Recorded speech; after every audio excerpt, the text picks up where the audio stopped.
Welcome to this week's episode of Essentuary. We left off last time with our party having lost our dear companion Pep and into the thicket maze of Agaris, the fiend. They have passed through two puzzle doors and have just exited one with the kind of rock, paper, scissors like statues. When beyond this second gate, you see a cloaked figure, his stature kind of hard to ascertain, and he kind of moves forward towards you as you guys step through the threshold. Oh. Is there a shadowy area in the room? It's a thicket and the sun's pretty high overhead. I mean, with maze walls, I can say you could probably find a slight shadow up against the thicket wall to try and hide in. Okay, I moved to the shadows. Okay. I could also attempt to become a beacon and illuminate myself. Hey, look at me! I'm shiny. No. Shiny. Shiny, not good. Me like darkness. Yes, but it's a distraction. If eyes are on me, they're not on you. Okay. That makes sense. Right, do you choose to do this? Yes, I will illuminate myself and say, "Behold, I am the sixth cerebration." Yes, sixth cerebration. And he kind of toddles on over. And yeah, he's cloaked, and you can't see anything other than just fabric, really, to this guy. Okay. That sword. You look worse for wear. I am. But I am thought-given human form. Those who are human know me as Zuferis. The Tieflings know me as Tragdron. And I am known in the Fae as Fiero Bumberfluff. There are other secret names as well, names of which uttered would surely cause great contemplation. For now, though, I am only called Tor. Tor. I seem to remember versions of you. Vaguely. Yes. I have been on this plane since my first celebration 267 years ago. Yes, that would make sense. You seem tired, Celebration the Sixth. Fatigue is relatively unknown to me, but my physical form has been dealt some damage. It would be nice to be restored. Otherwise, I am functional as far as thought may allow. And he kind of perks up upon you saying this, and the cloaked head kind of tilts. You don't say. I have a proposition for you and your party. Very well. Please proceed. And he kind of extends a cloaked appendage. You can only assume it's his hand. And from it glows a kind of weird sparkling aura. I can grant all of you the benefits of a long night of healthy sleep, but in return for a favor.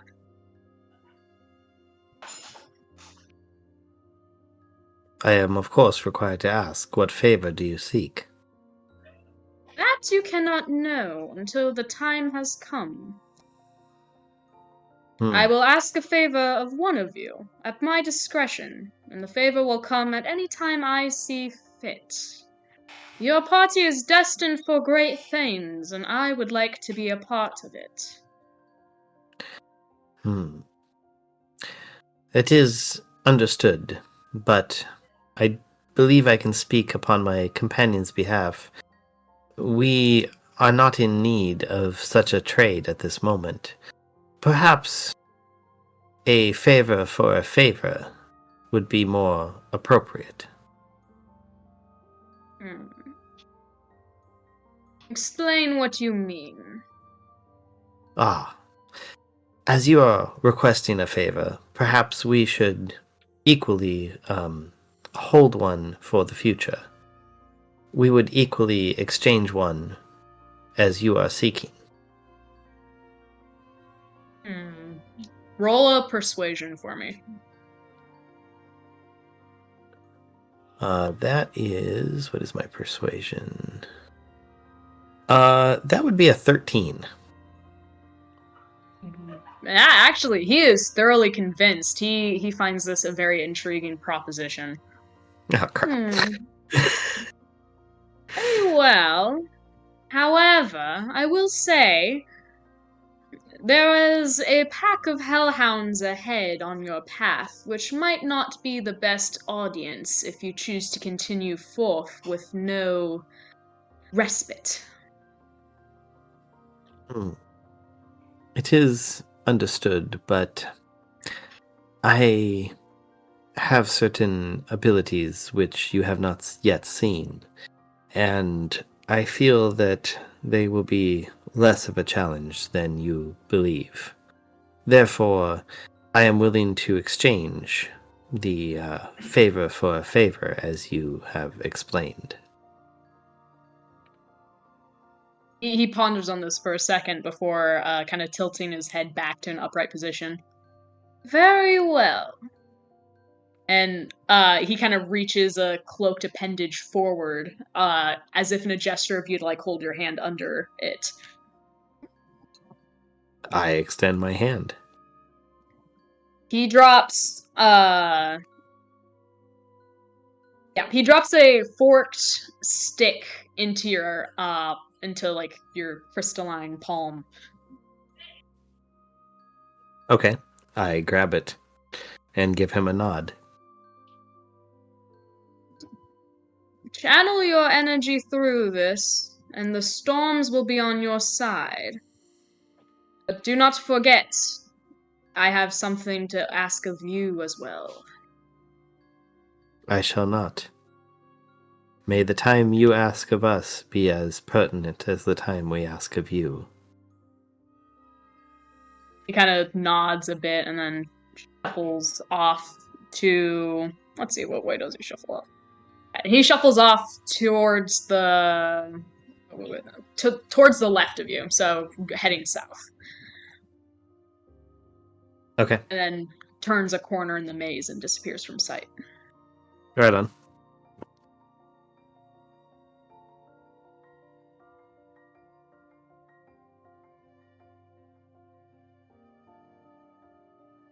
And like that, you are left alone in the maze once more. Okay, so we worked our way through to this side. We have a couple of options. There is a kind of large square area, kind of more or less due south of us. Or we can work our way through the maze to the other side of the wall we're on, and there is a couple of barricades over there with another puzzle.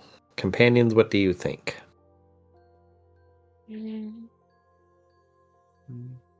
I think center. Oh, go ahead.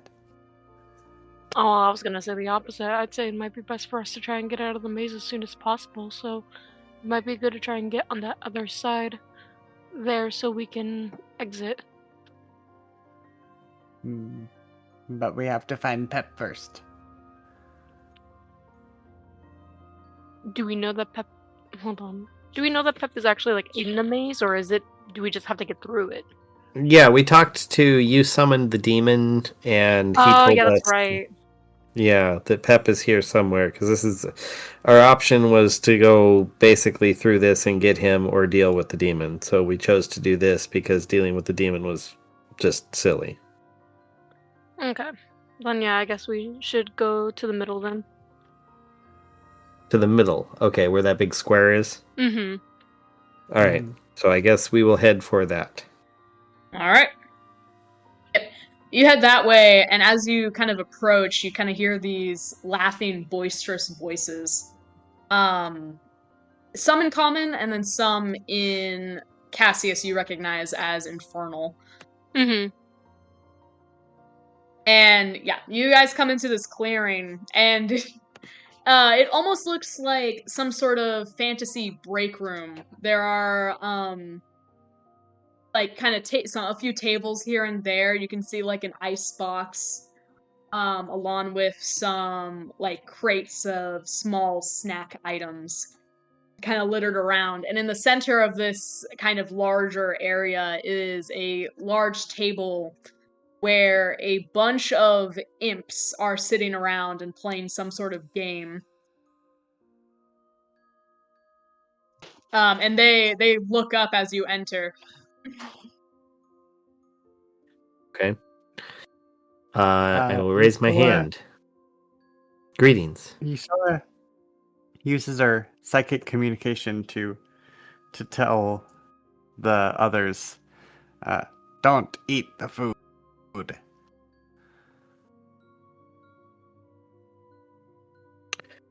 Okay. Mm-hmm. So you say I will greetings. message One back. of- I will not be tempted to do so. One of the imps kind of like raises an eyebrow. What are you doing here? Ah, we are looking for our companion, a older gentleman who is wearing pots and pans, one upon his head, others dangled around his body. The imp kind of turns back to the table and is like, "Anybody heard of him? Anybody seen him?" And they're all like, "No, no, no." And then one of them pipes up and they're like, "How'd you lose this odd-looking friend?" Ah, he was picked up and flown from our company by a winged creature. Winged creature. They kind of scratch their heads. Couldn't have been a hawk, could it have been? Yes, it was much like my companion, but larger. Picked him up and flew away. Or like a crocodile? Yes, I believe there was one of those as well. They all kind of like look at each other and shake their heads. Oh, you gone the wrong way, mate! Ah, yes, I was afraid of that. Companions, perhaps we should go the other direction. Oh, Can I roll wait.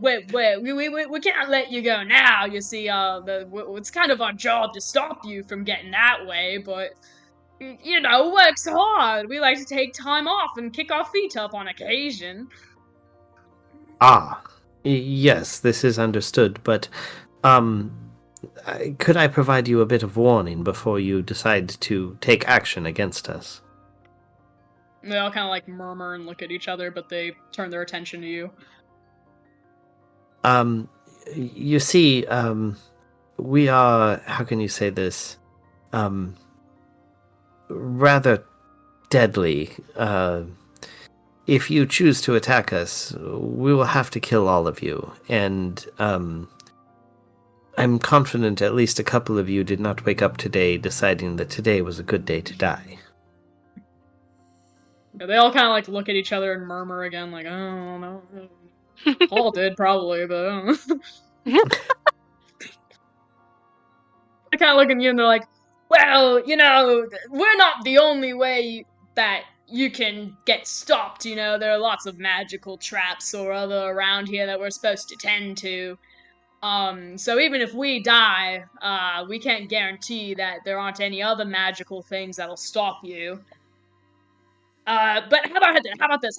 And like the like kind of leader like stands on like a crate to kind of have a soapbox moment. How about you guys play us a game of Baldur's Bones? If you win, we'll give you a shortcut through the maze as well. If you lose, I guess we all die a bloody death, but you'll also be subject to any other magical traps and stoppings throughout the maze. So it's kind of if you don't play, I guess we all lose anyways. But if you play and you win, we'll be nice to you. You know, we got a job to do. We can't just You know. Hmm. I find the proposal acceptable. I am happy to play, as you say. What are the rules? Oh, it's real simple, you'll see. And they kind of all sit down at the table. And they each have 3 of these, like, 6-sided dice. Mm-hmm. Like, alright. So, each turn, you roll. So at the first turn, you roll 3 dice. You roll all 3 of your dice and you add that up. You're trying to get close to 21, but if you go over 21, you bust in your app. A question. So on your turn, you can choose to stand or you can choose to roll to add to your total. And we all go around until everyone's stood or busted. I understand. I was confused for a moment, considering the maximum roll of 3 6-sided dice is 18. But it makes sense now. Yes. You'll roll 3 dice to start, and then we'll each go around and roll 1 dice until you can choose to stand at any point. Understood. Mm-hmm. I shall therefore roll.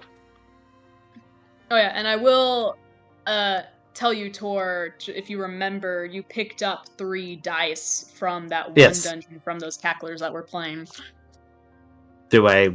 Is it appropriate to whip them out, or should I roll their dice? Yeah, they will not stop you if you try to roll your own dice. Okay. Then I will whip them out, and I will roll, and I get a 12. You get a 12. What were the actual numbers on your dice, out of curiosity? That would be a 4, 3, and 5. Okay.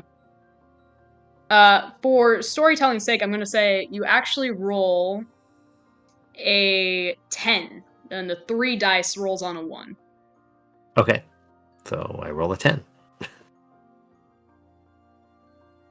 All right. And one of the other imps will. They decide, for sake of simplicity, as your first time playing, they'll only have one of their guys play you. So it'll just be a 1v1 type situation. And this Okay. guy rolls 2 4s and a 2, so he also rolls a 10. Okay.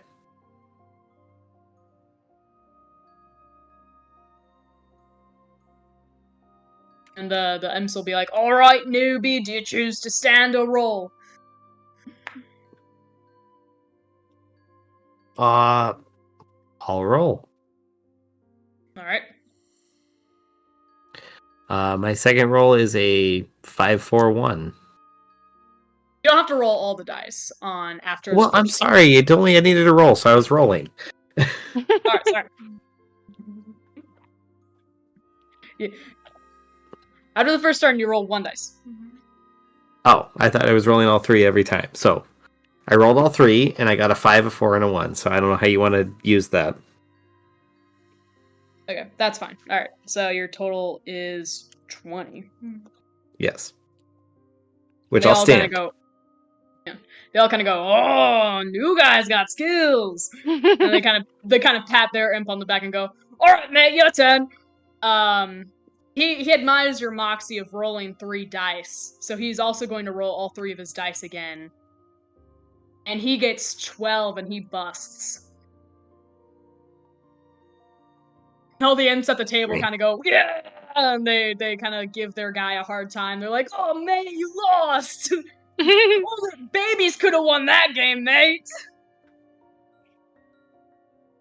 And they turn to you and they're like, well, a deal's a deal, and no blood was spilt. Excellent. I'm glad to have played with you. They nod, and they kind of take you, they're like, well, if you want to know the secret way, you can follow us back here, and we'll get you past at least one danger up ahead on your path. My thanks. Yeah. They take you around a wall to the west. They kind of go up towards the northern wall, and they make some sort of magical, like, motions with their hands, and the thicket wall kind of swings open and reveals a pathway leading on. Okay. And I'm trying to think of the best way I can illustrate this to you in an easier fashion. Oh, I get it. Like, it opens up, we walk through, and there's nothing there of detriment. Yeah. In fact, on the other side of this thicket wall that kind of swung towards the right and blocked like a different path, you hear like this snarling noise, which you can only discern as the hellhounds that the cloaked man warned you about. Huh. So you have properly been spared from the pack of hellhounds. Excellent.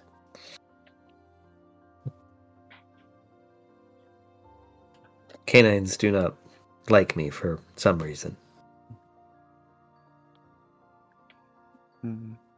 Maybe we should find a place to rest. All the same. I wouldn't be opposed to that.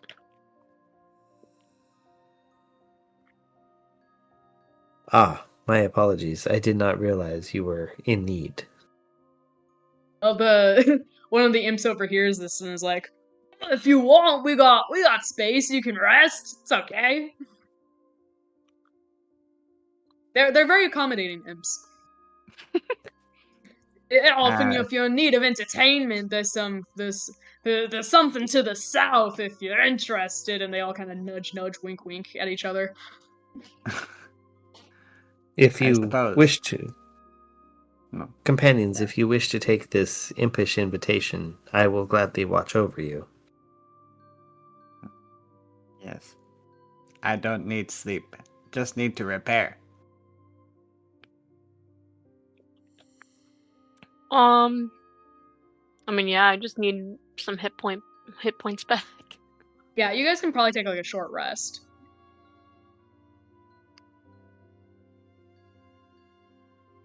Okay. Yeah, I can chill, watch over everyone. I don't need a short rest right now. Yeah. That works. Alright, so the imps are kind of like they welcome back the reigning Baldur's Bones champion as you guys kind of come back a bit. And then yeah, and they kind of lay out a little corner for you to rest in. They're like, "Oh, if any supervisors come through here, they won't look over here, so you'll be fine, and whatever." And they assure you that all's well, all's good.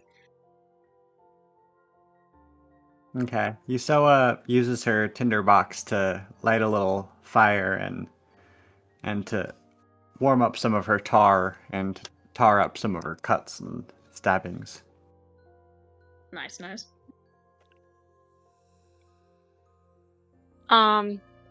Cassius is also just kind of like, taking out his any like medical stuff that he has to repair any wounds. All right, cool. That works.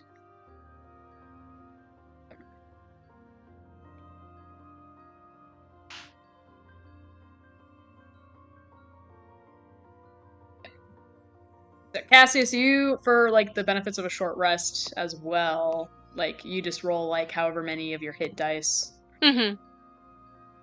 Yeah, that plus the con mod. Yeah, I think. Mm-hmm. Right? Probably. Yep, that's it. Alright, yep. Which actually works out perfectly for me. No, yeah, the imps they continue to play rather boisterously. And yeah, Tor, you watch over the group and nothing really happens. None of the imps bother you, and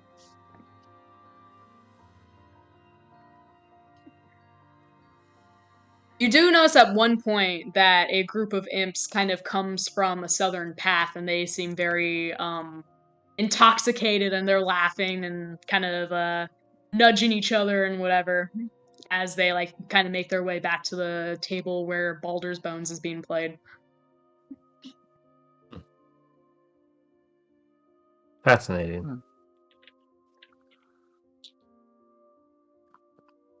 Companions, do you want to check out what's going on to the south, or should we continue? I say continue.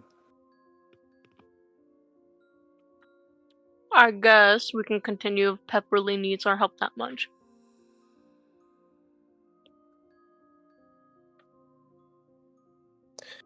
All right. Well, I suppose we sally forth. All right. Yep, you guys go through the path that the imp had opened up before. Once again, you see no sign of Hellhound as you kind of continue on your way. I would love to mark this to show where you guys are now, just to make this easier.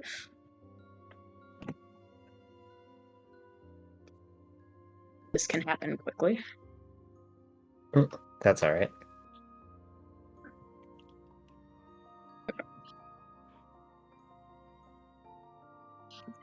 Alright. This new blue dot is where you guys have ended up. Oh, okay. Interesting. Well, I suppose we should move to the west, take that path, make our way up towards the northern double column looking thing. Agree. West is best. Alright. You guys, out of curiosity, who's leading the way, do you think? Good question. I'll lead. I'll scout it Oh, out. you will? Yeah. Okay. Okay, alright. So leads. Yeah, as you guys walk forward and kind of make your way through this path, and you make another right turn, Usoa, can you make me a perception check?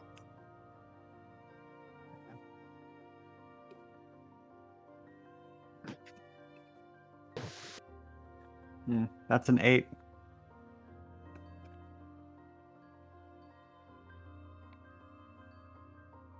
Alright.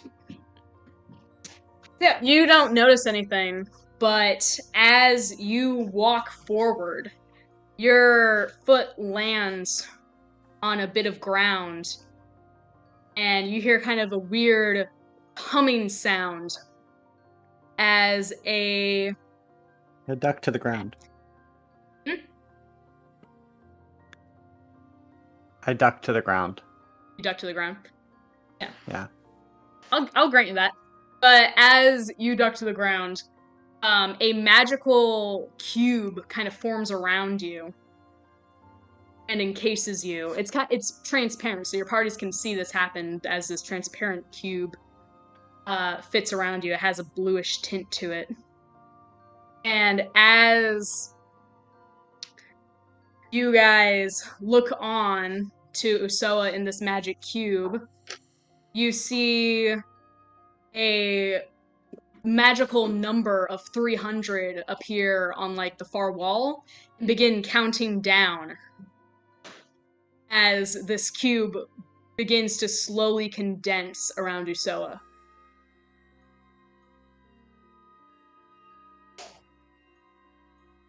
Oh, jeez. I have nothing I can do against it, so... Alright. Sorry. Anyone choose to like do anything?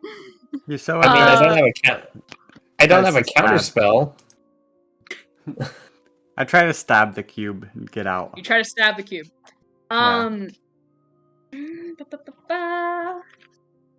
Yeah, go ahead and roll me some damage. Okay.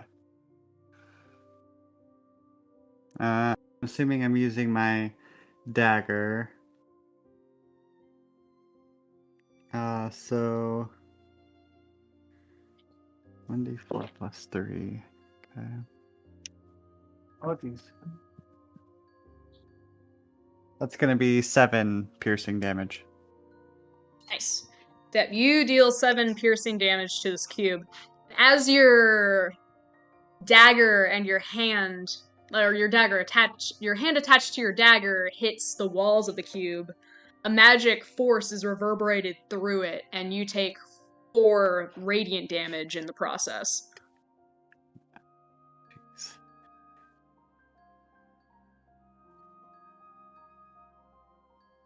Yusoa says, "Ouch."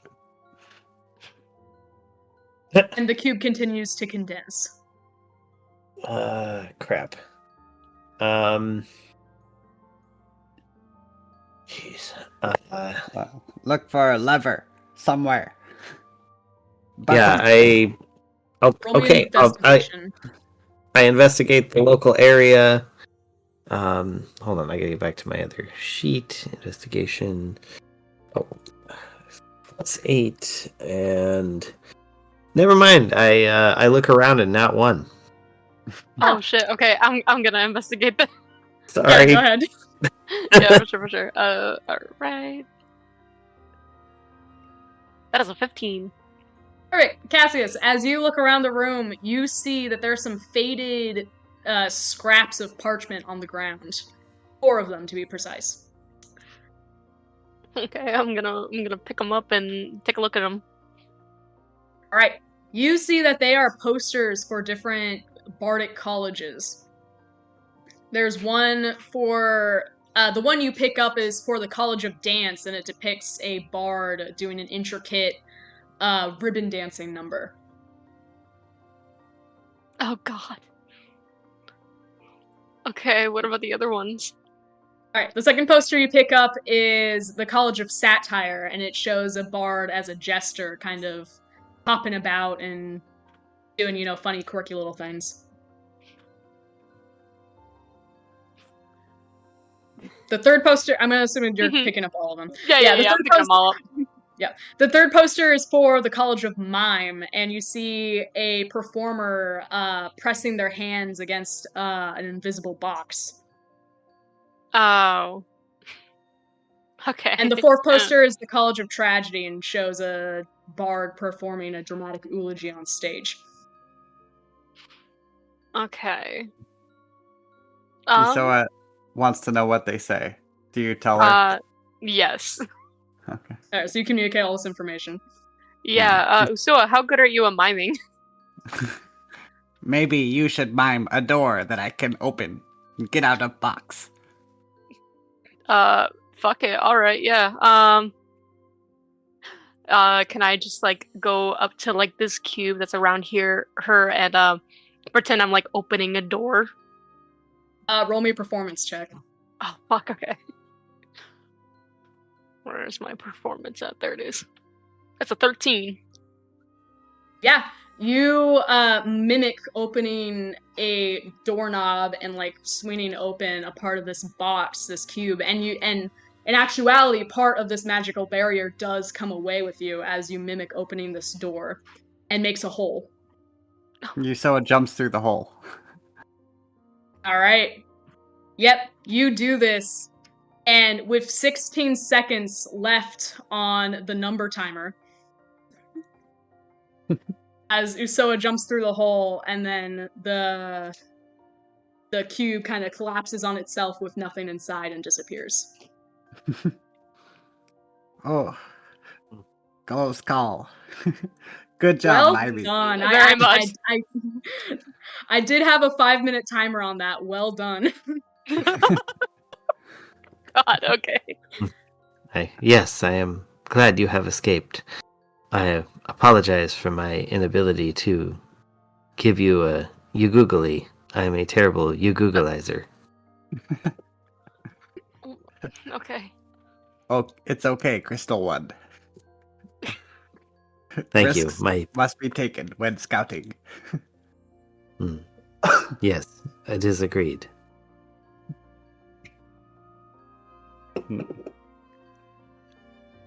Maybe Alright. we use your hawk this time.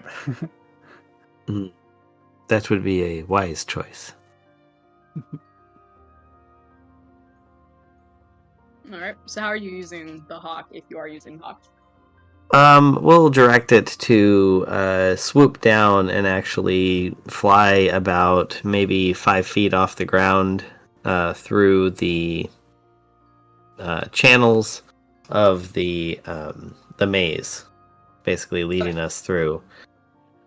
You're actually very, very close to the room you were intending to go to, and it only makes a couple turns, of which it sees nothing before coming into this room that has like 2 daises on it that are stone daises. And you see that in each stone dais is 4 divots, and along the outside of the room, there are 8 glass boxes of different colors. Fascinating.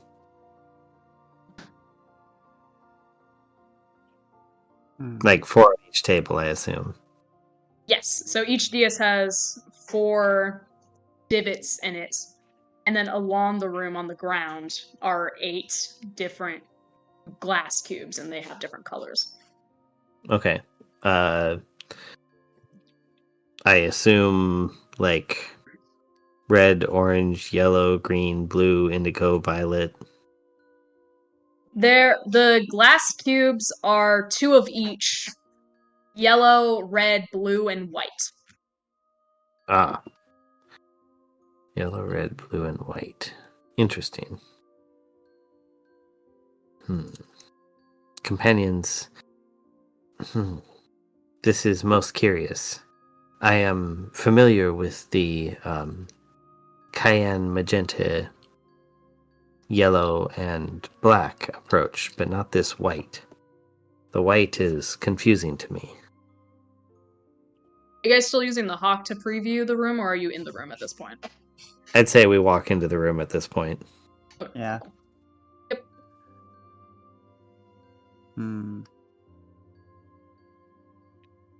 Yusoa examines the daises and to see if there's any colors on the different spots. Okay. Roll me an investigation.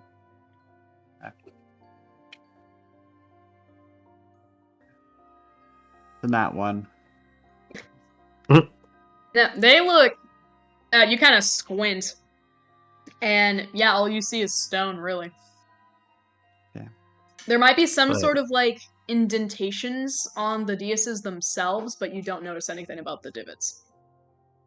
Well, I should like to walk in and perform a detailed investigation of the room, seeing the colored blocks and everything on the daises, and that is a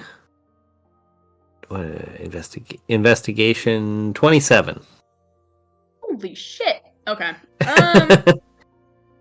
All right. You gather everything that there is to offer in this room. So you notice each dais so first off, there's a stone gate. Yeah, stone gate on the northern wall, as per all the other puzzles before. And when you have your back face to this gate and looking back towards the rest of the room, you see on the fronts of the daises, like carved into the stone, one has an L and one has an R carved into it. Oh. And then on the side of these stone daises, you see that under each divot is a number 1, 2, 3, and 4, respectively on each dais. So it's 1 through 4 on each dais. Oh. And then, yeah, you rolled a 27, so I'm going to say you examine the divots, and you also see that there is a very faint colored glow to each divot. Ah. Do the faint colored glows correspond with the colors of the boxes? You do see 2 of each: red, yellow, blue, and white. And you also notice on the ground in your investigation a note. Oh, well then I should like to look at the note. Mm-hmm. Yeah, you open this note and you begin reading it and see that it is a poem. Oh, A very kind of self-righteous obnoxious poem, but a poem nonetheless. Fair.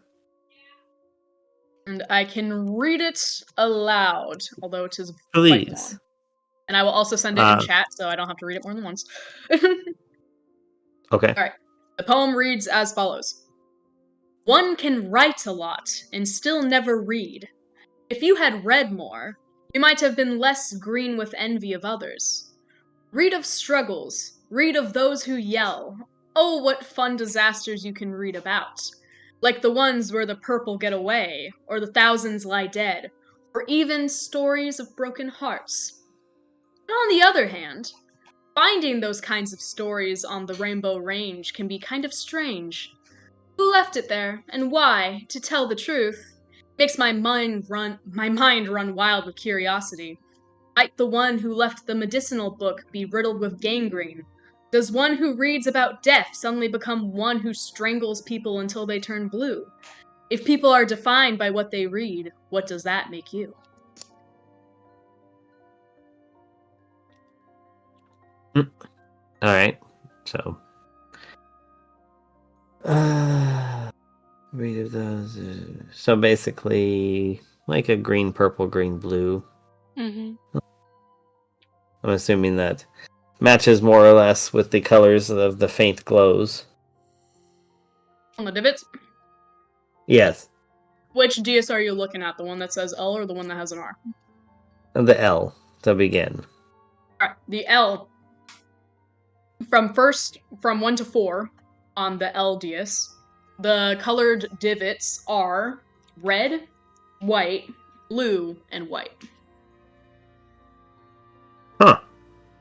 Okay. Red, white, blue, white. Red and blue make purple. Mm-hmm.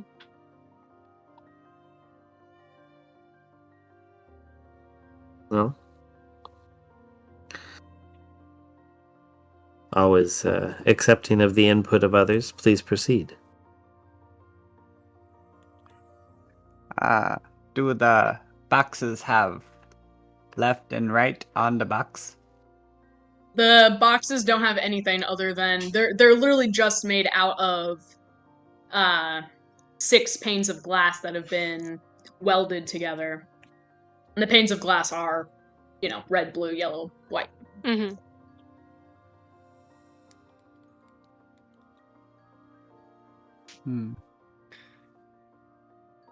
Maybe we match up the colors with the boxes?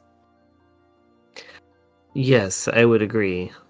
Hence why I was encouraging, please grab the boxes so that we may mix and match the colors appropriately. Okay. Yusoa grabs the red and the blue and 2 whites and puts them on the left dais in the order that they should be. Yeah. Yeah, you put the red box on the first one, the white box on the second, blue on the third box, and white on the fourth box, or the fourth divot. And each glow their respective color, red, white, blue, white.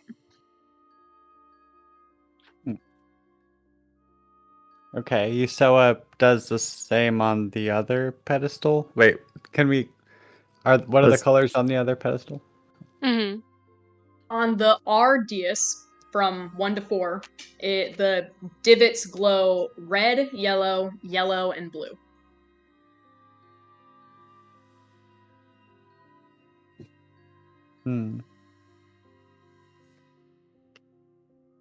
But we don't have those colors of boxes left. You do. Yeah, we do. Okay. You Oh, have okay, 2 of each. Yeah. Okay. I put those colors onto the dais. Yep. They glow their respective colors, red, yellow, yellow, blue, and nothing happens. Hmm. Okay.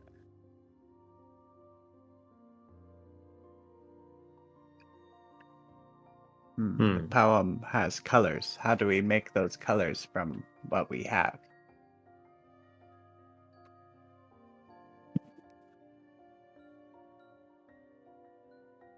Green is yellow and blue. Yes. wonder if I could. Right. I would love to illustrate this better for you so it's easier to keep track. I can draw it. You know what? I can just do this.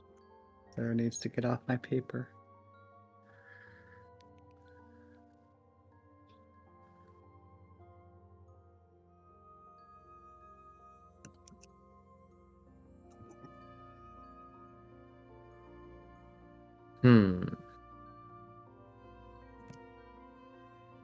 Red, white, blue, white. Right.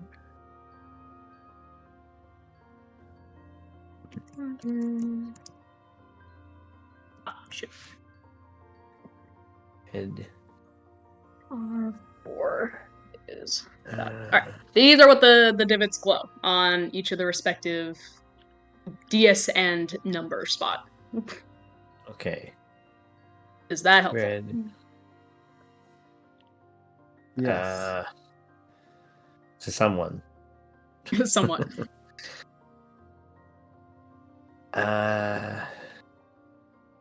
Maybe we make left match with right.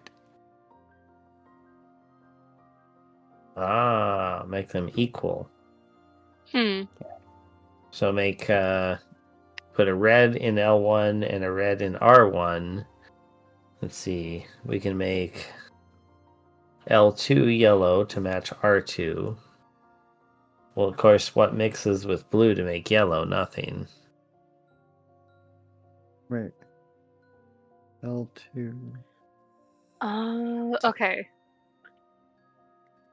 Maybe we add one yellow to the L to L 3 and one blue to R3 to make green in both squares. Okay. Okay. So that makes those match. Then we put a blue in L4 to make that blue one and match blue. the blue. Okay. And we have a yellow in L2.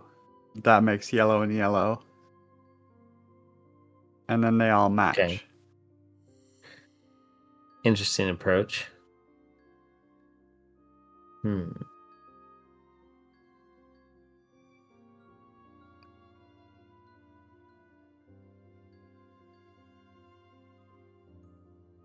Do you guys do this? So you attempt that. I do that. I put them there. Okay. Once again, nothing happens. Damn it. But they glow the respective colors that you placed in them, you know. Like, or not, like, for example, you put a yellow on L3, and that one glows green. Right. Mm-hmm. Maybe we make the colors in the order of the poem. Well, that's what I was thinking. So That's what I was all right, thinking so we've too. got less. Okay, so it starts out green, and then let's see, purple gets away 1,000 stories.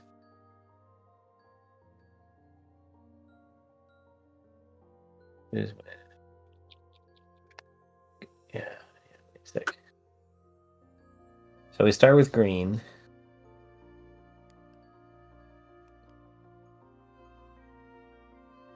Then we have purple. But then we go back to green because of the gangrene, unless that's not green. Well, we have a mention of a rainbow after green, or after purple, right? Yep. So that could be interpreted as white. True. You can read the poem aloud again as well, if you guys want. One can write a lot and still never read. You have green with envy of others. Read of those who yell. disasters you can read about, like ones who propel, not purple, but propel. Stories of broken hearts. Rainbow Range.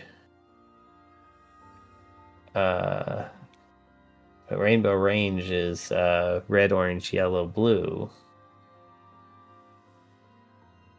green, indigo, violet.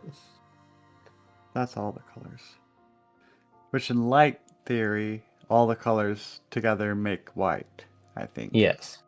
Mm-hmm. So, what if we assume that the purple is kind of like a distraction? So we ignore the purple. Then that makes the order green, white, green, blue. Going clockwise.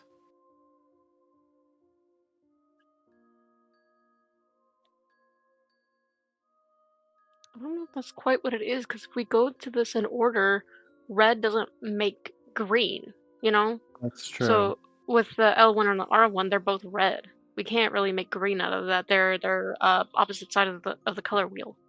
Oh, but if you look at the first two sentences, it does mention red, just spelled different. That's true. So that could be red and red is mentioned twice. I like that. Yeah, good point. Red, then green. Red, red, then green. Oh, I see. So starting at the top, we have red, then green, and then red, red, red. I don't know if that's it. Okay, because whenever you go for just color specifically, there's green, yellow, purple, there's the rainbow, which could be interpreted as white, and then there's green and blue. If we're going by just like the ones that are like specifically like these sound or are actually colors, Yes. and then that equals to 6. So then we would just need to match that up with the left and the right. But I don't know necessarily if that's in order, because again, the first color there is green. You can't really make green out of red. Agreed.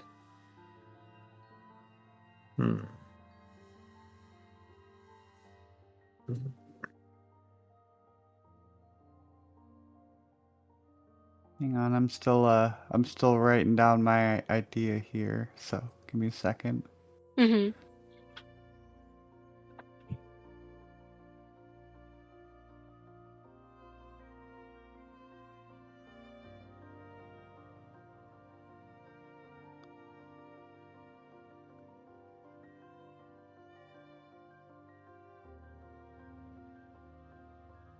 I was wondering how this would go. Yes, poorly. Okay. No, not poorly, not poorly. You guys are doing very well. I'm getting there. Yeah, I think. Okay, so Yusoa tries something different now. She takes all the blocks out, so it's all just the original colors. Yep. She puts one red block in L2, and she puts L2. Yeah. And then she puts one yellow block in L3. And then one red block in L4. And then she puts one blue block in R1. And dang. A blue block in R3. And we gotta find a way to turn R2 into white. Yellow into white.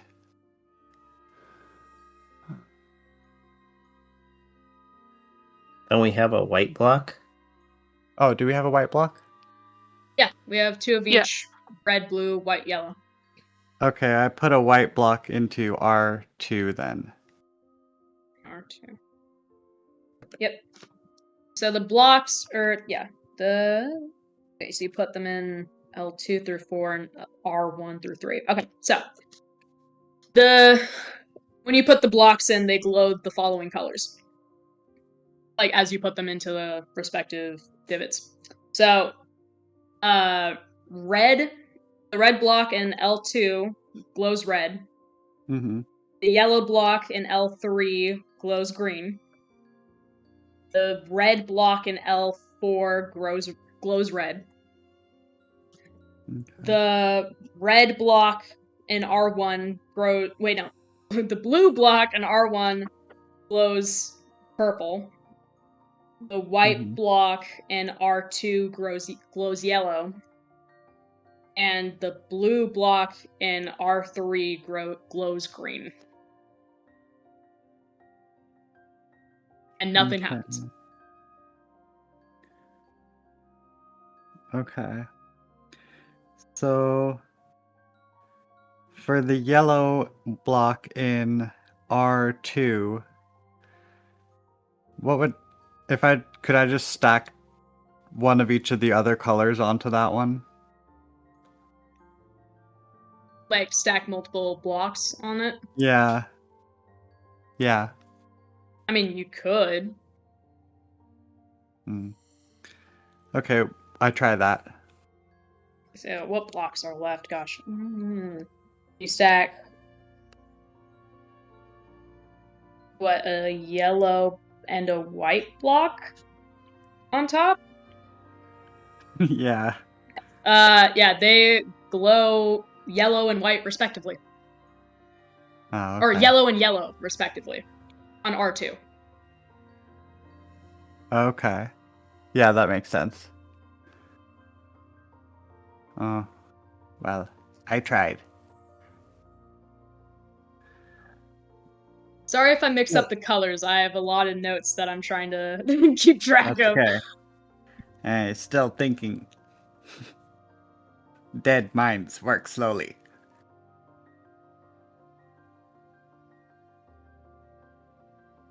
That's okay.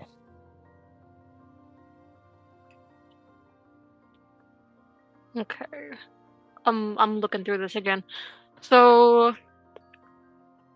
one can write a lot and still never read. If you had read more, you might have less green.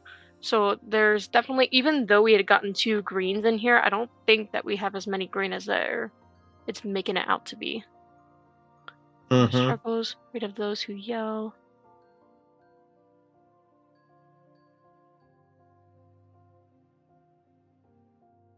So let me think about this though.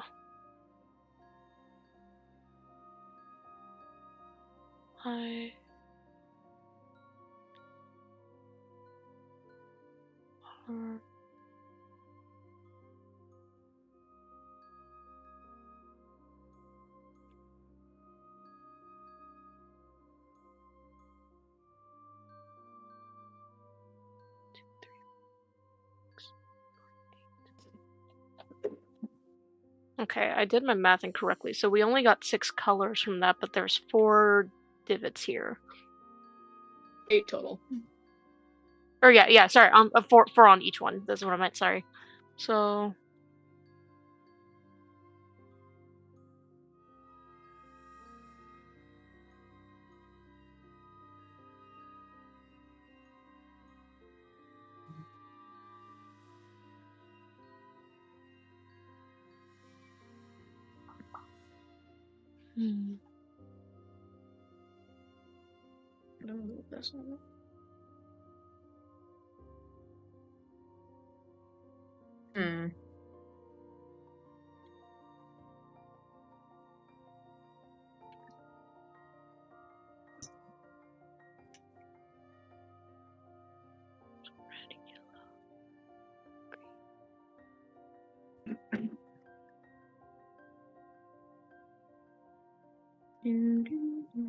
Alright. Sorry, alright. Let me think. This is more difficult than I thought it would be. Is This there any is- way, yeah. I love it. like, yeah, no, it's good, because I'm really trying to wrap my head around this.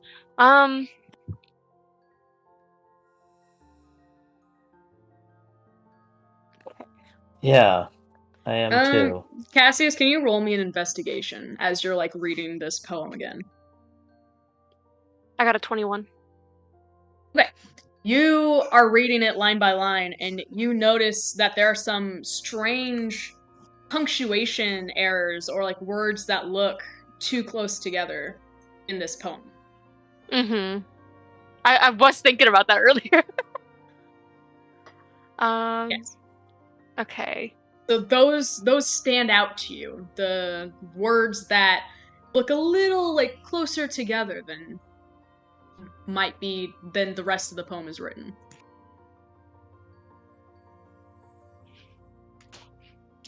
Okay. If those who so the yell O is together. Propel, that's like squished down. Da, da, da. Rainbow range. Can be strange. Oh, okay. Now I'm seeing it.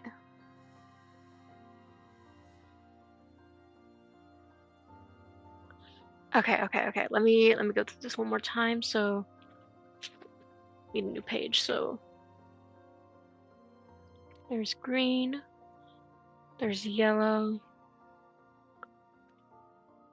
Oh, what fun. Purple.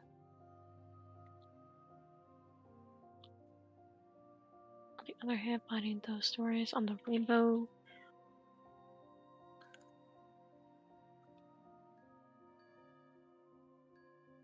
There's white. Oh. Yeah. So the truth, it makes my mind run on curiosity. It says, on the other hand, that could mean the other pedestal, like left and right being left and right hands, so to speak. So it could break the Oh poem yeah, into who left it there? two halves if you think about it like that.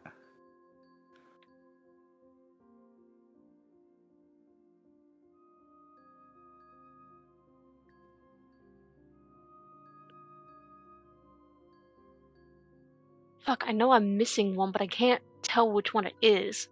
Because I found the white. So... It might help to communicate to your party members what Okay. what colors you found. Okay, yeah. So... Red more. So there's green. There's yellow. Purple. On the other hand, then there's rainbow. Who left it there? And white. So Y2, so white. And then gangrene, so green again. And then blue. So for sure, I feel like... I feel like it's like right at like the tip of my tongue, but I can't tell what it is.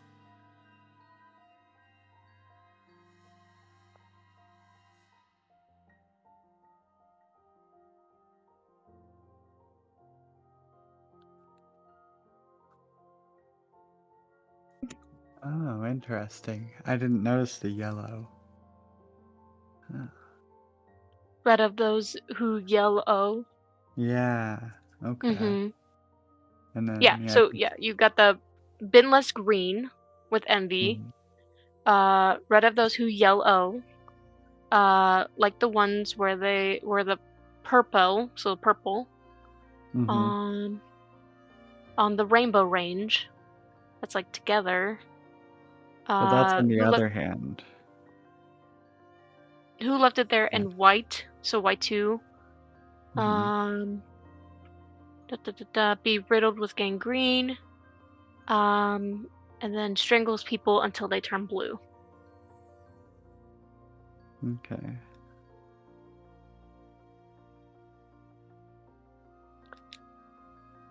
Okay.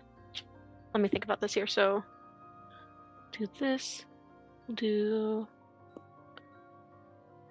that.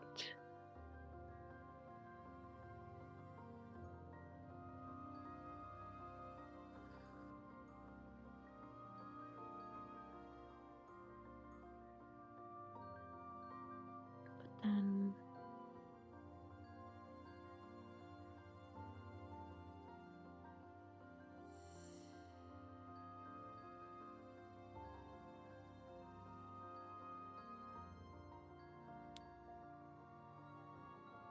Fuck, every time I think I'm like somewhere close, I think I get it wrong. Mm-hmm.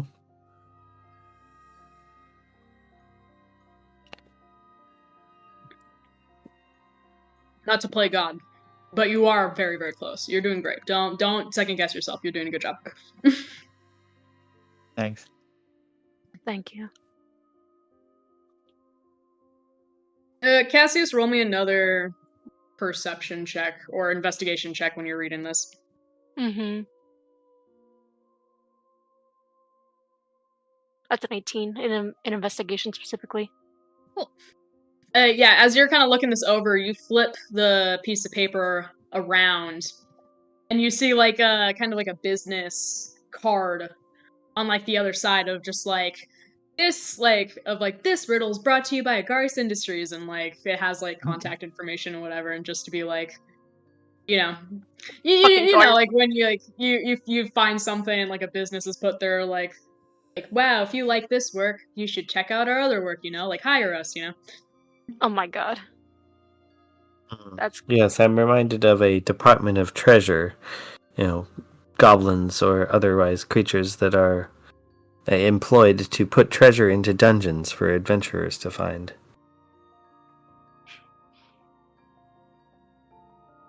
Yeah, similar to that. Except this seems to be a company called Agaris Industries that makes riddles and puzzles and stuff. Can I, in my book, I have a history book, can I like look up Agaris to see if I have an entry for them? Have a what for them? An entry in my book. Oh yeah, okay. I mean, you already found his entry before in Cassius's grimoire, remember? Mm-hmm. Because you summoned him. Oh yes, there was that summoning. I just didn't know if there'd be something in the history, like I could look up and be like, You're it's free this to look guy. if you want He roll, does this like, a type of history thing. check. History is a 24. Yeah, you look it up, and yep, you find a page about Agaris, at least a little bit. He's a well-known fiend. He rides a crocodile, depicted as an old man. And he is known to find missing persons, cause earthquakes, and occasionally likes a good riddle, as old men do. Of course, course they do. Fair enough. I was hoping to find something a little more descriptive about him.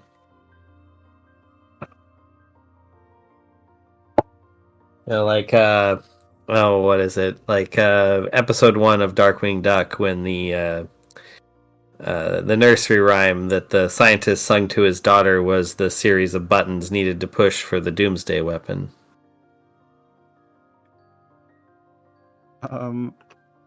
Yusoa looks around on the ground in between the two pedestals to see if there's any kind of divots on the ground.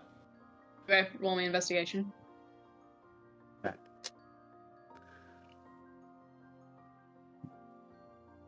It's a 3. Yeah, you don't find anything.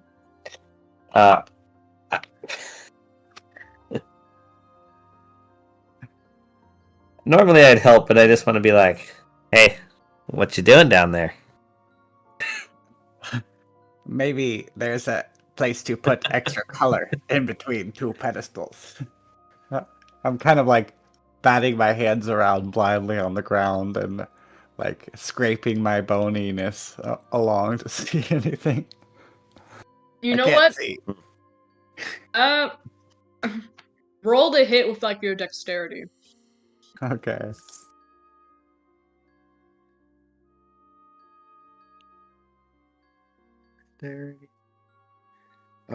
Oh, that's gonna be. I rolled really low, so that's a 6. Damn it. Okay, yeah, nothing happens. Yeah.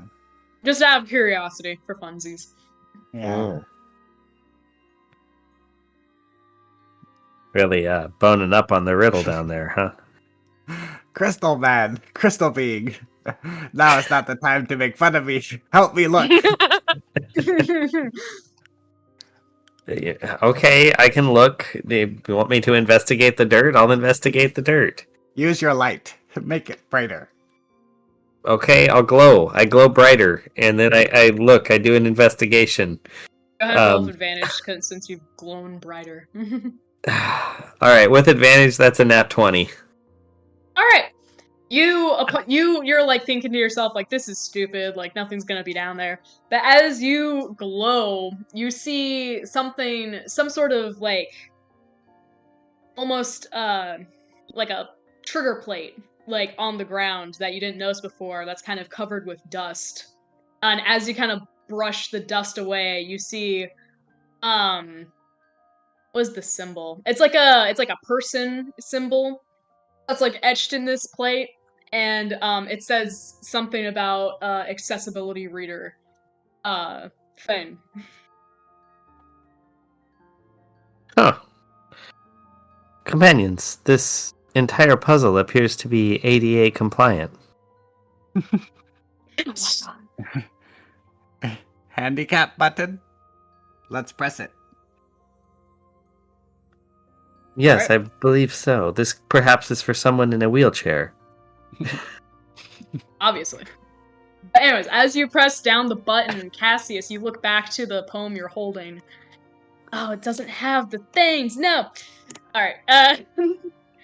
You see that is underlined certain words of what it deems as important words. However, Discord will not let me put those underlines into the chat. So I will have to read off what parts are underlined one by one. Okay. The first word is one can write a lot and still never read. If you had read more, you might have been less green with envy of others. Read of struggles, read of those who yell, oh, what fun disasters you can read about, like the ones where the purple get away, or thousands lie dead, or even stories of broken hearts. On the other hand, finding those kinds of stories on the Rainbow Range yourself can be rather strange. Who left it there and why? To tell you the truth, it makes my mind run wild with curiosity. Might the one who left the medicinal book be riddled with gain green? Does one who leaves a book of death for others one who strangles people until they turn blue? If people are defined by what they read, what does that make you? Did that come across Okay. at all? I think so. Okay. So the underlined words are white, red, green, yellow, purple, orange, white, green, blue. I think so. That's what I got. Okay. That's what I got. picked up. Yeah. Okay. I was trying to make sure I did the ones you were yelling. Sorry, emphasizing. Yes. Okay, so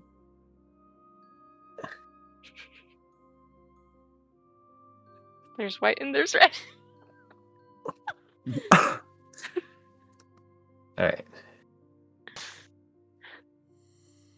1, 2, 3, 4, 5, 6, 7. Make the red, white. Yes. So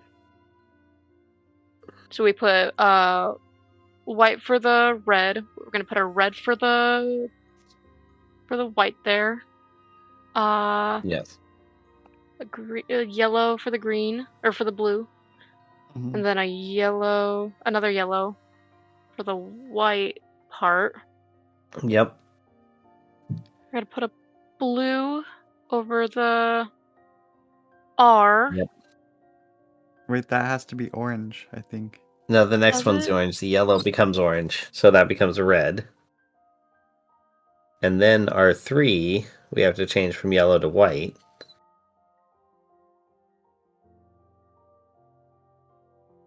You just put a white. Can we just put a white on it like we did in the other one? Good question. Let's try it. And then the last one, blue becomes green, so yellow over the blue, R4.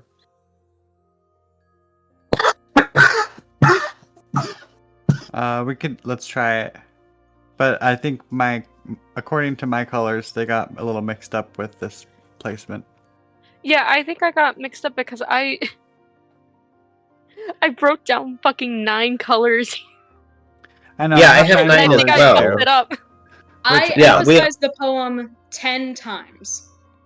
No. Yes, and I got 9 of them. So what I have is white, red, green, yellow, purple, orange, white, green, and that leaves 2 extra colors. And blue I at got the end. Yeah, blue is the dangler on the end. yeah.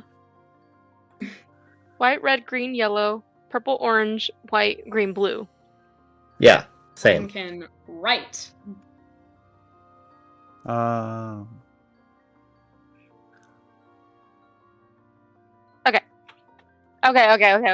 Okay. So yeah. Ignore what I was saying earlier. Okay. L1 is gonna be white. Yes. L2. Fuck. No, sorry, ignore me. No, Red. because I looked at it and I see green. No, L2 is going to be red. That's what I think. Yeah. Okay, so red. L3 becomes green. Yeah, by adding the yellow block to that one. Yes. And then L4 We would need to make be yellow. yellow again. So Yeah. And it's currently white, so we just put a yellow block on that one. Then it says on the other hand, well, so there's purple, which I just have in the middle. Like that's why I was looking for a spot to put another block in the middle. But because that comes right before on the other hand, so. But that's an extra color, I think. Right.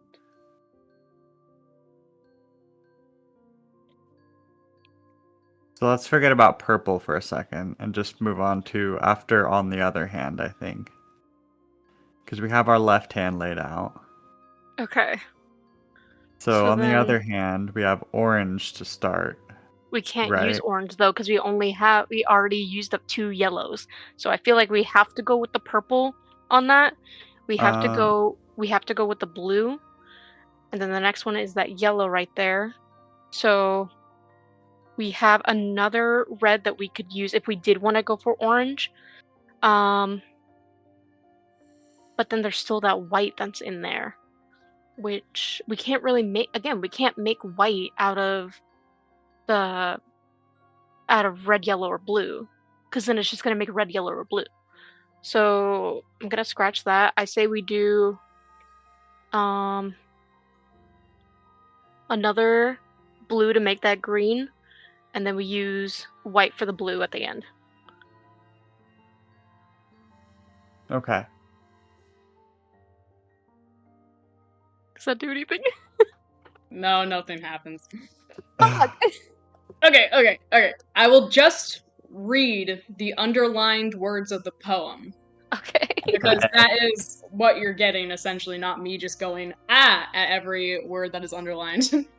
Yeah. The underlined words / phrases that are in the poem that Cassius is now holding, since pressing the handicap reader button.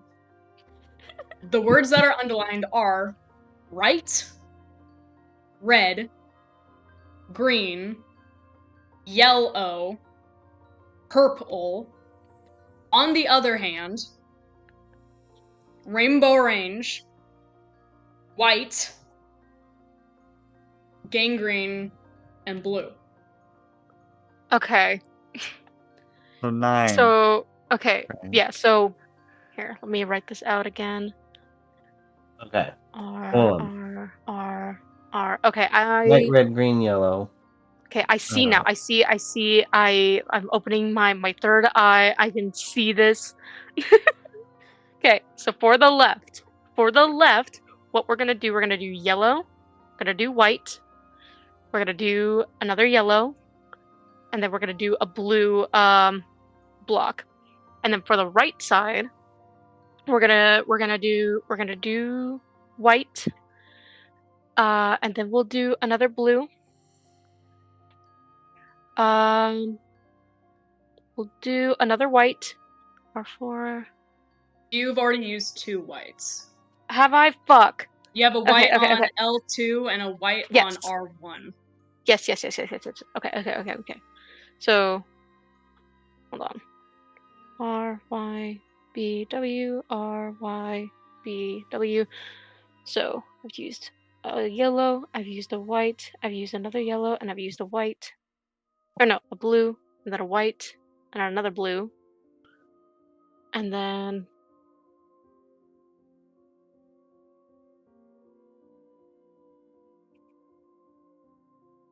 so all I have left I see here are reds. But Yes, the you red have 2 can't go. red blocks left. Yeah, but the red can't go in the. Okay, I fucked something up here. Let me look at it again. So orange. So a yellow has to go in the left one. I will say, okay, so you fitted in L1 through 4. You fitted the yellow block, white block, yellow block, blue block. Correct? Yes. Yes. As you place those 4 into those divots, they sink down into the divots with a click and glow. Or do they glow? They glow Okay. orange, white, green, blue. Okay. So I think what I'll do instead is instead of there being a white block in R1, I'll put another red block so that way it takes away the red. We'll do the blue. R3, yellow, so then we'll put the white right there, and then R4 we'll put down that other red. I fucking did it. As you put the cubes into those divots, they glow respectively red, green, yellow, and purple, and they sink down and click into the dais, and the stone gate opens. Wow. Good job. That took me way too fucking long. Jesus. No, that I'm was awesome. so sorry. No, Brain that's totally blast. okay. Thank you for all of that. God, I never thought I was that stupid. Holy. Okay. I like how we had to Hopefully the use gate the was handicap open. button. Well, I was trying to think of ways to provide hints. I'm like, No, well, that's so fair. Thank you. For me, like, pawing around in the dirt made you realize how desperate we were. I'm like, I can make this work. Anyways, so Really good. Thank you. the gate opens, and you no longer see like thicket maze walls beyond, but instead it opens up into a large stone room that is dimly lit. Okay. Needs more light in here. Well, Bars low. I am already glowing brightly from the last room, so I'm confident I light the space well. Yes. So yeah, you guys walk into this room, and as you do so, you walk in and you glow it, and it looks pretty empty and barren. It's all kind of just stone walls. As you walk in, and the stone gate kind of slowly shuts behind you. And then the room kind of magically alights with magical fire. And it looks surprisingly ordinary. In fact, you see a bunch of like tables lining the walls, and each has a fiendish sort of worker at each one, kind of poring over scrolls of parchment and whatever. And you can see a sign dangling from the ceiling that says processing. Oh god. Okay. God, I fucking hate riddles. Okay. Sorry, I'm still processing all that. You started getting it right, and I was like, oh yes! I was like, yes! Yes. God. Anyways. So yeah, so I want to say there's like 6 tables, so 3 on each wall, and each has a fiend worker kind of scrawling out text and looking over pieces of parchment. And you do see a couple of other creatures around that are kind of being led away by bigger fiends. And you can see that some of them are confused, some of them are kind of struggling against their captors as they're kind of being led down to the back of this room and down different hallways. And you see a sign at the far end next to this doorway that these other creatures are being taken down that says more processing. Some kind of prison. Maybe Pep taken prisoner. Well, I believe this Agar is more of a sorting facility. yeah, Agara said that he was lost, so maybe they're trying to process where he needs to go so he can not be lost. Well, I would assume this is less of a lost and found, but more of a lost and categorized being lost. Probably. Maybe there's information desk. Ah, excellent. Do any of the desks seem to be of a superior location versus any of the others? Not that you can tell from just looking. They all seem to be doing the same job and they all seem to be of similar rank. None of them seem to be like open to talking with other people. They're kind of closed off, almost like office cubicles. All right. I will just pick one at random, dim myself, and approach. All right. Hello. I am looking for something that is lost. The fiend kind of looks up at you and is like, "Yeah, you and everybody else, buddy." like Yes. listen. I've got a lot of paperwork to do, and I do not have the time to converse with someone trying to find their lost cousin or baby or whatever it is. Perhaps you could then direct me towards information retrieval. We don't really have that department. They kind of got cut out of the budget a few months back. If you go down the hall though and take a right, I believe I haven't left this table in a long time. If you go down the hall and take a right, that's where the guards take more interesting cases. If you think that your case is more interesting, Oh, he's an interesting one. and then maybe he's there, and he kind of just waves you off as he goes back to scrawling notes on pieces of paper. Excellent. I walk in the direction I was pointed. All right, yeah. You go down towards where the like bigger fiends were taking other creatures down like other ways. And yeah, it comes to a T junction, it says more processing, and one goes left, one goes right. You go towards the right as the fiend directed you. Okay. So you go down this hallway, you hear like clanging of doors and a lot of different languages being yelled or talked in, that kind of thing. You are like, you've had many celebrations, so you've been all over the world, and you're kind of recognizing and having almost like waves of nostalgia flood over you just from the sheer diversity of people and things that are happening in this environment. Most fascinating. Yes. Many of my past experiences have come flooding back to me. Many of these individuals are familiar, at least in their tongues and customs. Perhaps this is where we shall find Pep.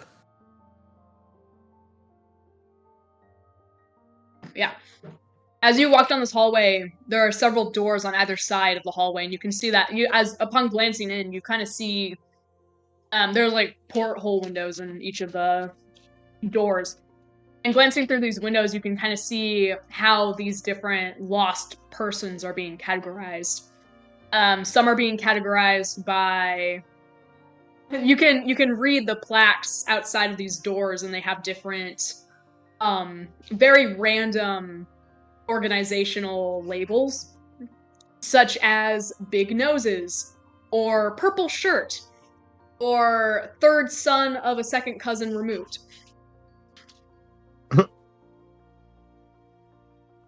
And these kind of nonsensical categories continue on through these different doors. And you kind of, at the end of this hallway, you make a right, and you see these big double doors with a sign above that reads special cases. As we have not seen any designators for cranky old man who remembers stuff, perhaps it is best that we go for the special cases option. Pep was really special. He was. And You say it like he's particularly dead. cranky. He was a special guy. Best to assume. That way, if he is dead, we do not have to mourn him later. We'll just act as if we've already mourned him. Precisely. Alright, cool. So do you choose to open these double doors? Yes, absolutely. Alright. But I do it in the As- cool way. I do it in the cool way, like Aragorn, you know, pushing them both open at once, head down, and then I look up once the doors are open. Yeah, cool. Yeah, you walk in very coolly. It kind of makes Thank you. everyone in the room turn. And by everyone, I mean a giant crocodile at the center of the room kind of raises its head. As you look in the room, you see that it is unnaturally lush. Like you're suddenly not in a stone dungeon anymore, but you're in this very magically created lush space, and it's full of greenery and running water, and you don't really see anything besides this giant crocodile kind of keeping guard. And as it turns and looks at you, it gives a low rumble in the back of its throat. And I think it might be best if everyone rolled initiative. Oh, good lord. Didn't even have a chance to talk to it. Got 9. That's a 3. Wow, that would be a Oh, go on. 19. Yeah, much better than me. Oh, mine was a 3. 3, 9, 19. Alright. Cool. So yes, of course, Tor, you go first. And I will say, like, yeah, it is just preparing itself to lunge at you. It is kind of getting to its feet. It's growling as it faces you. I'm gonna be like, whoa, hey guy, can you go ahead and make a con save real quick? Why are you talking like that? Because I'm gonna cast blindness on you, and if you can save, The croc makes an 11. it fails. It is blind. Alright, yeah. It certainly does. And it is mad. Uso, it is your turn. Okay. I am going to throw my psychic blades at it. You get advantage, by the way. Advantage, okay. Sweet. So, let's see. And you get sneak attack bonus, don't forget. Yes, Yeah. okay. Alex isn't here to remind. So it's a 19 to hit on the first one. Yeah, that hits. Okay. And that's 6 plus.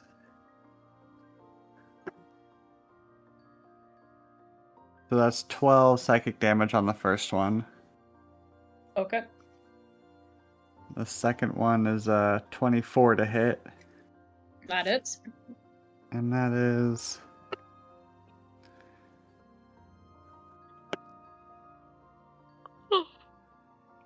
14 psychic damage on that one.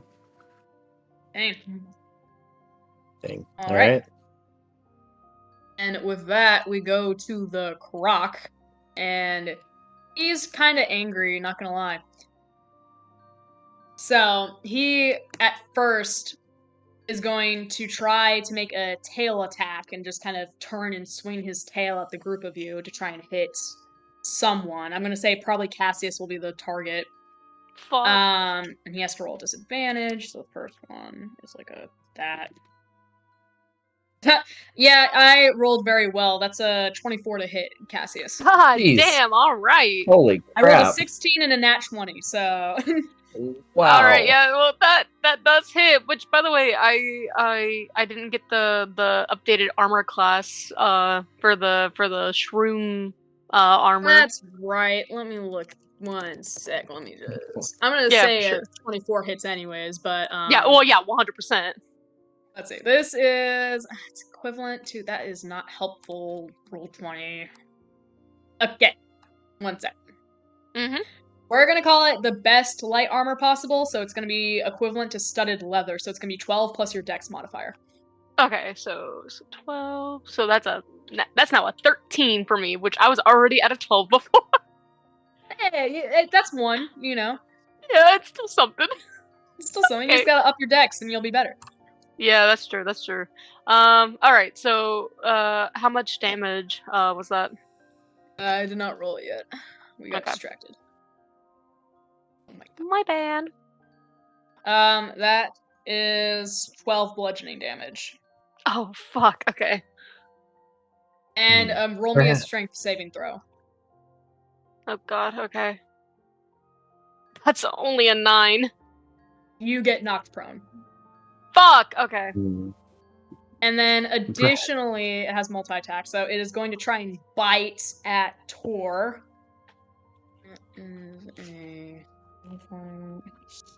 It's dirty 20 to hit. Yeah, that hits.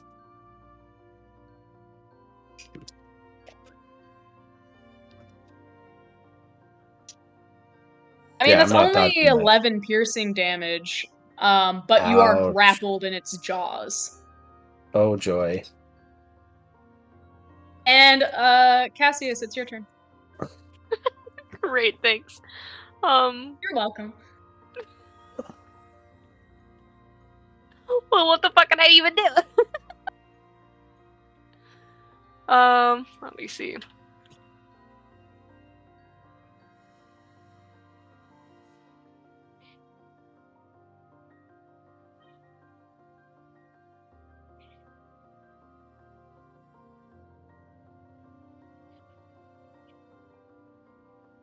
Okay. Well, can I still cast a witch bolt on it? I mean, if you're not prone, you're like on the ground. I'm gonna say you definitely can, but it would probably be like a disadvantage to hit or something like that. That's fair. Well, I mean, all I got are fucking these spells here. I'm definitely gonna be on the ground, but I'm just like, it's not like I can fucking use a scythe on it or something. Anyways, yeah, here I'll just do it at disadvantage, but I'll be doing a 3rd level spell. Okay. So let me take a look here. So on a hit.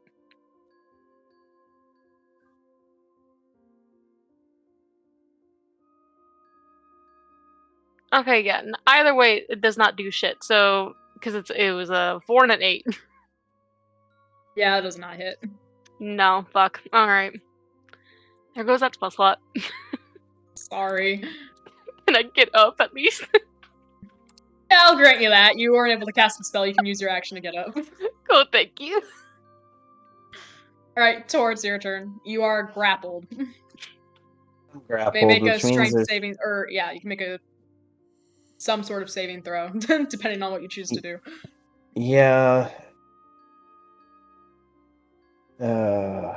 It'd be more beneficial if anyone would work their way nearer to me.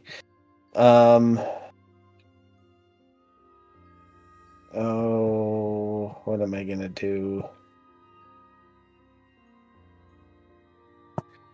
If I burn a spell slot on Expeditious Retreat, would that allow me to slip out of the hand and get away? The maw. Let me look this up. Dash action. It just Yeah, I would say, okay, if you were to cast this, I would say you can roll like a escape attempt with like a dexterity with advantage. escape with dexterity with advantage. Okay. Does Then that yeah, I seem think right. that sounds great. I will attempt to do that. So let's see. I rolled a 4 and a 17 plus 2, so that's a 19.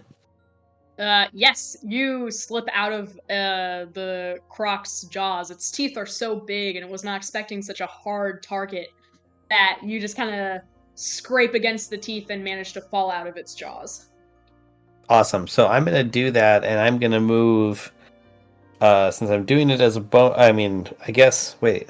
So does this cast? Casting time is a bonus action, so it allows me to move from him. I guess up to 60 feet away, but I'll just slip back. I don't know, 40 or so, and that burns that spell slot. But it says it's a bonus action, so I think that means I still get a primary action I would to do think so. something. I think that's Okay. set up to work. Okay, so if I did that, I want to slip over. What I'm going to do is I'm going to run by Usoa, I think, Okay. and we're going to do a little Operation Flaming Skull. Nice. And I love how so this I'm has going to become a burn. code name. Yeah, I'm going to burn a spell slot on that, charge Usoa, and keep moving. So I move another. Let's say if she's 10 feet away or whatever, I'm like, here you go, bye. And run another 20 feet past her. Fair enough. All right, right. yeah. That's That everything I totally can works. do. Cool. Thank you. That's great. And with those words of encouragement, Usoa, is your turn. Okay. I am going to do my psychic blades again. So the first one is gonna be Remember to roll with advantage and all your sneak attack fun stuff. right. It's gonna be a 23 to hit on the first one. That hit. Okay. So then we got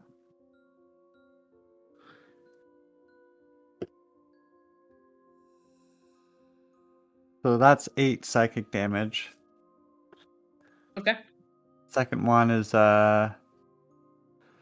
22 to hit. That hits. And that's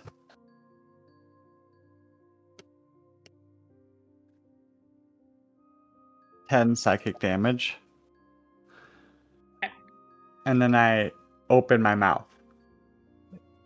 That's right. And Yep. I rolled a 3, a 6, and a 4 for a total of 13 fire damage. Comes pouring out of her mouth. Nice. Good turn.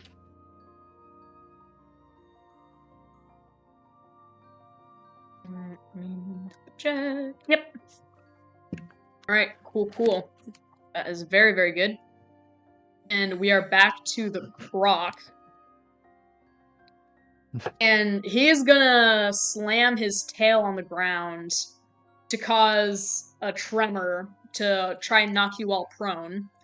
So I need everyone to roll a strength saving throw. Actually, Okay. Constitution. Make a Constitution. Okay. Right, Constitution. Ooh, I got a dirty 20 on that. Got an Alright, 4 18. saves. On 11. saves. Dude, fuck, roll Cassie's 20. knocked prone. God damn it. Yeah, Tor and Usoa, you steady yourselves as the incoming tremor passes over, and Cassius, you just get the end of this quake, and it just completely knocks you off your feet, and you fall back on your back prone.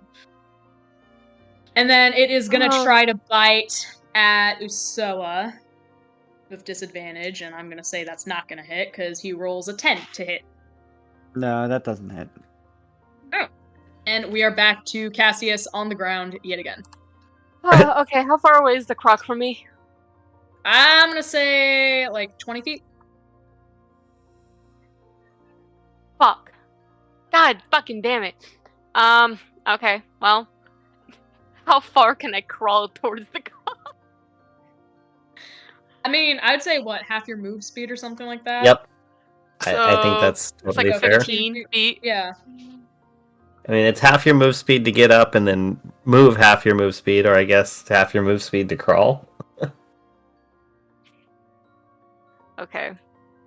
So then, if I crawl over to it, I can then it'll only be 5 feet away from me, so then I can emit poisonous spores with the armor of fungospores, which will fill a 10-foot radius, which is why I needed to be closer. Perfect. I like this use.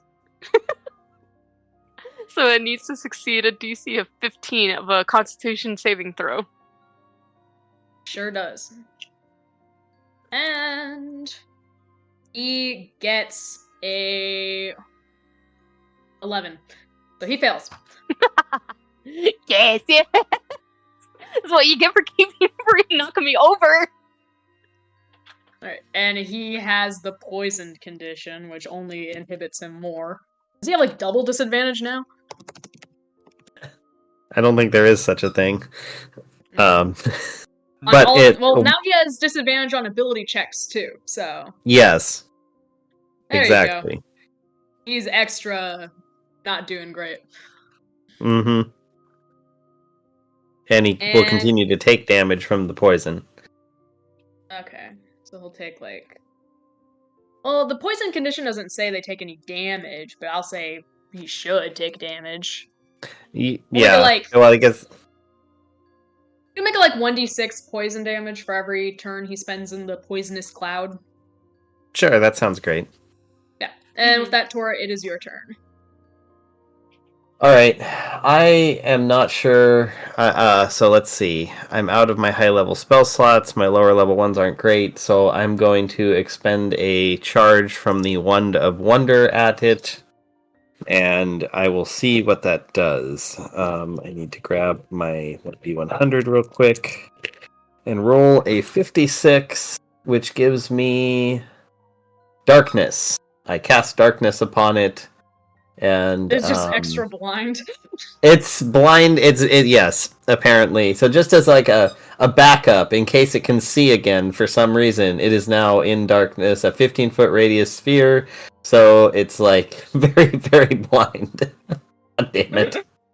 Oh. Yep, that happened. I mean, in any other circumstance, that would have been great. It absolutely, but in this, it's like, damn it. Yeah. So it is your turn. Okay. Yeah.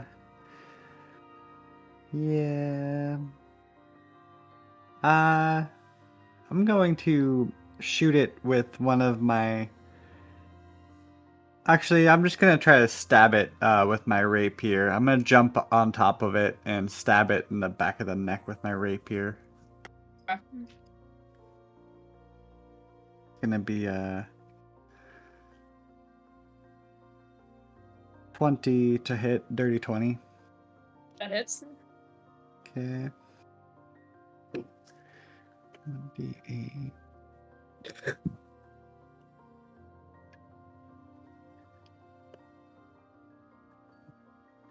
So that's 15 piercing damage.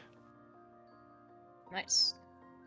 And And then, yes. Oh, I use my bonus action to jump back off of it and to, evade. Got it. Sounds good. And it is the Croc's turn.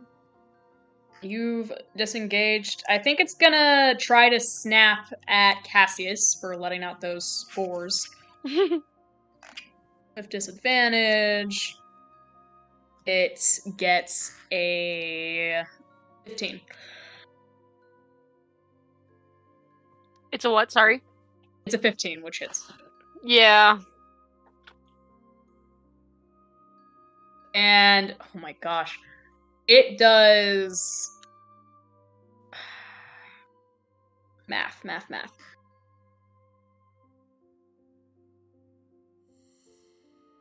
It does 15 piercing damage. And you are grappled. I have 2 hit points left. Oh my god. And then... Yeah, and you are grappled in its mouth, and it also makes a tail attack. And tries to swing at... I'm assuming Tor, because Usoa disengaged. With disadvantage. I'm pretty far away. But it only gets a 10. It only gets a 10 to hit, so it Okay. misses.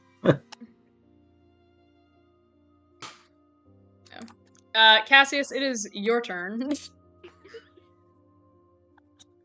You're in the jaws of a giant crocodile. Okay. Can I Eldritch Blast into its mouth? I mean, I would say, yeah, you can do that with disadvantage. Makes sense. Because I don't have any fucking healing spells, so let's just try that. That's only a 9. Yeah, it does not hit. Fuck! You can Somebody please get me roll. the fuck out. You can roll like a strength save to try and escape. I could try, but I have a 0 strength. That's a 12. That does not work. You are still grappled. Alright. Tor, it is your turn. I'm gonna try again. I mean, this stupid wand. I like hit it a couple times, give it a shake. I'm like, do something useful. I roll a 37. Let me see what that is. One moment. 36, 37. Ooh, I cast lightning bolt. Ooh, that's a good one. All right, that is. How does this work? Sorry, I haven't used this before. I got to look it up.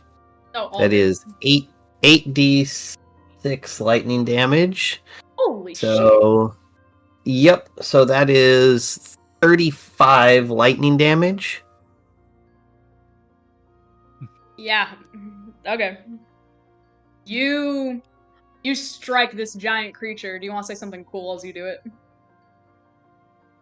I'm still shaking the thing. I'm like, damn it, work! And it zaps out. And Yeah. It sorry, I don't zaps have anything out. cool to say. No, that's fine. This croc, it drops its jaws as this electrical current runs through it and drops Cassius. And it kind of rears up as this electrical surge trickles through its nerves. It lets out a crocodilian screech as it collapses to the ground and kind of slumps over.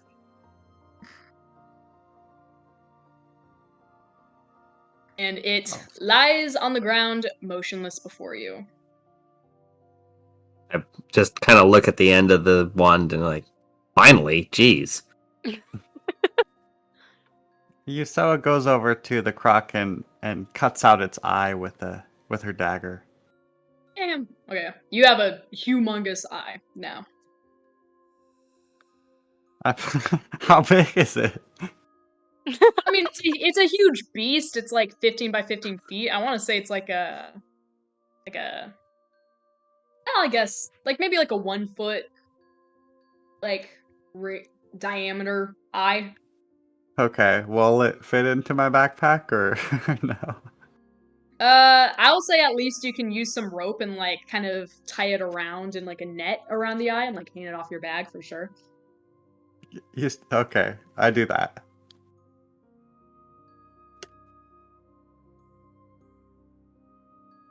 All right.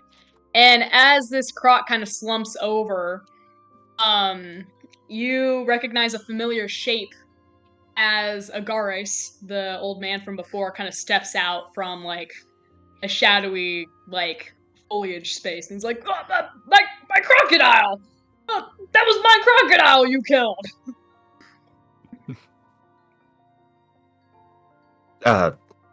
Yes, it was quite the impediment. Thank you for the challenge.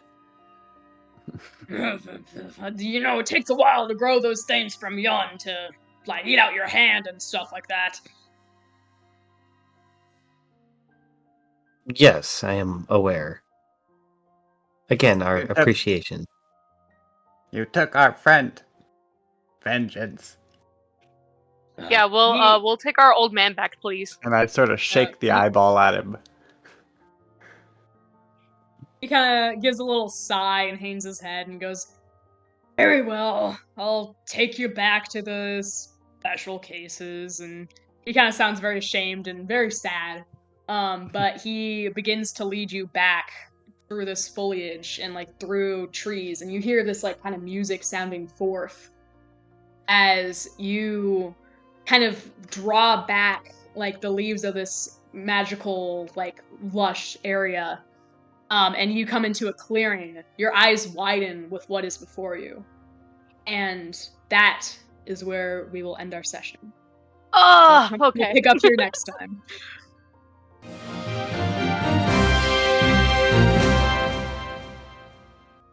Okay, Nice. cool. Damn. Dude, fuck those riddles. I hate riddles. They were great. Yeah. I knew good. that I one liked was it. really difficult, but you guys worked through the maze so fast. I'm like, well, I have to make this last puzzle difficult, especially because I gave No, that's so fair. I gave you guys an overview of the maze, so it's really hard to like add on to it. So I'm like, okay, I just gotta make this next puzzle really difficult, and I did. No, that's so fair. Had to give us a fucking handicap. I thought that was kind of meta. Yeah, a little bit, but it was for the greater I good. mean, to be fair, you go Damn, immediately from that into a processing office, so it's like Yeah. Well, again, like I forgot who said it last time. If it was Ben or Alex or something, but I like Cassius may have like a good intelligence amount. I do not. I am fucking stupid.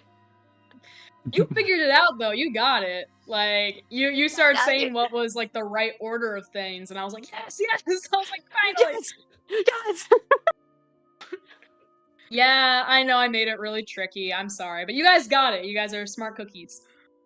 Yeah, better And too hard than too easy. Yeah, your problem solving leading up to it was also like all very good steps. Hell yeah. So yeah, that was a good session, and I think we ended that off nicely for Alex to join us next time. Mm-hmm. I agree. Ooh, no, that timed out very, very nicely. You guys did very, very good. Like, actually, like, damn near perfect. Couldn't think of anything better you guys could have done. Oh, thank you. Hell yeah.